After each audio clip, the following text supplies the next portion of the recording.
Salut les canailloux, j'espère que vous allez bien.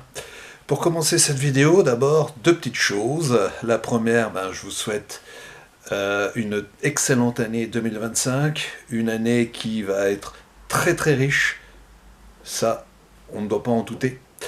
J'en profite aussi pour vous remercier parce que je constate que vidéo après vidéo, vous êtes chaque fois plus nombreux, un, à vous abonner, deux, à visionner et à commenter ces vidéos. Et enfin, aujourd'hui, le thème, nous allons nous poser la question de savoir si Macron, celui qui se présente comme étant le Mozart de la finance, Macron est-il un vrai incompétent ou est-ce un agent infiltré qui travaille au service de Bruxelles ? Qu'est-ce qui nous amène à nous poser cette question ? Eh bien, c'est l'enchaînement des événements dans les actualités récentes, avec cette folle cavalcade vers le néant qui a commencé avec la dissolution de l'Assemblée nationale. C'est quand même bizarre. C'est quand même bizarre, avec aussi cette course à l'échalote pour trouver un gouvernement qui est particulièrement instable. C'est quand même dingue. Macron, alors qu'il est président de la Ve République, avec tous les outils qu'il avait à sa disposition au travers de notre Constitution de 1958, Macron a réussi à ressusciter la Quatrième République dans ce qu'elle avait de pire, c'est-à-dire un système de magouille de partis où les combinaisons les plus approximatives avaient les meilleures chances d'emporter la présidence du Conseil. Aujourd'hui, on appelle ça le Premier ministre. C'est incroyable, c'est incroyable. Macron, qui est au pouvoir depuis 2017, il faut quand même le rappeler, et force est de constater que depuis qu'il est aux manettes, au lieu de défendre la France, les Français, au lieu de défendre ce qui fait la force de la France, ce type s'est ingénié à prendre des décisions et à prendre des actes qui aboutissent finalement à un affaiblissement de la France et de tout ce qui faisait ses points forts. On l'a vu dans l'industrie, on l'a vu avec le démantèlement d'Alstom, on l'a vu avec la non-protection de nos intérêts stratégiques dans le domaine de l'énergie, comment Macron a accéléré la mise à mort d'EDF et comment il a mis le bazar dans le marché de l'énergie, ce qui a ruiné nombre de petits artisans dans les années qui ont suivi le confinement. Enfin, c'est quand même hallucinant. Hallucinant. Macron qui nous explique que non, la France ne signera pas les accords du Mercosur. Manque de bol, c'est à se demander si c'est pas prémédité. Nouvelle crise gouvernementale. Un gouvernement tombe, c'était le gouvernement Barnier. Que se passe-t-il ?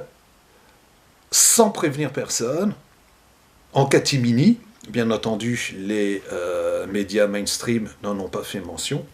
Ursula von der Leyen, donc présidente de la Commission européenne, a pris un avion et elle est partie signer les accords du Mercosur en Argentine.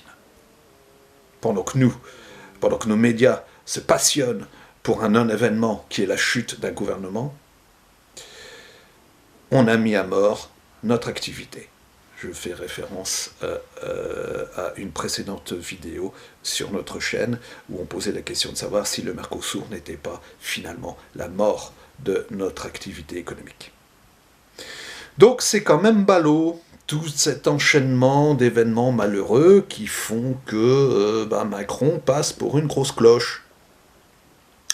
Et après, il envoie sa femme, la charmante Brigitte, faire le service après-vente au journal télévisé de TF1, et elle nous la joue la main sur le cœur, des trémolos plein la voix, que nous ne savons pas, nous les gueux, la chance que nous avons d'être dirigés par un grand chef comme Macron Ier. faut être assis pour voir ce genre de choses.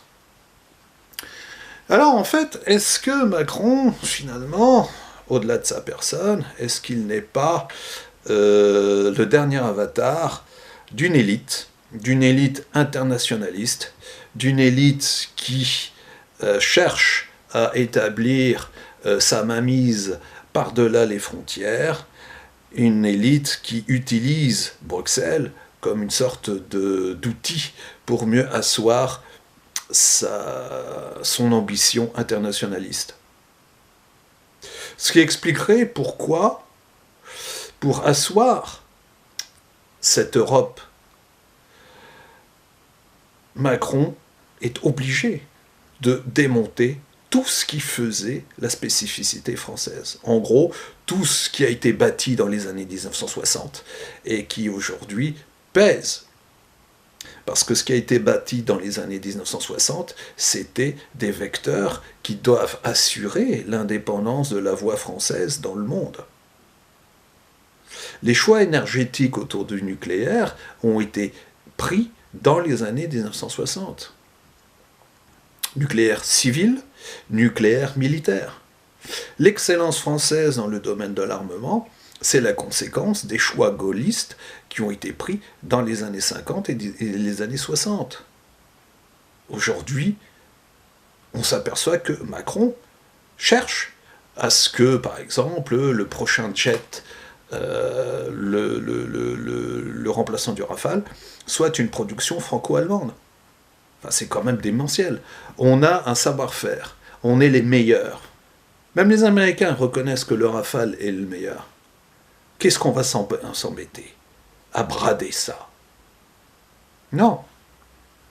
Dans la logique, dans le logiciel des gens qui utilisent Macron, il faut abaisser tout ce qui est l'exception française pour l'édulcorer et pour faire passer cette idée que on ne peut s'en sortir que dans un magma bizarroïde dominé par Bruxelles. Ces gens qui ne sont, je le rappelle, pas élus, pas très connus, et qui s'amusent à prendre des décisions qui nous conduisent dans le mur. C'est quand même à Bruxelles qu'a été décidée la mort de l'industrie automobile européenne. Ça fera jamais qu'une dizaine de millions de chômeurs, mais apparemment à Bruxelles, c'est pas leur préoccupation. Bon, je n'en dis pas plus, je vous laisse à vos réflexions. Je vous invite à vous abonner pour ceux qui ne l'ont pas encore fait. Vous n'oubliez pas la petite cloche des notifications, comme ça, chaque fois qu'une vidéo sort, vous êtes prévenus. Et puis, bien entendu, vous partagez, vous commentez, vous likez. Et je vous dis à très bientôt.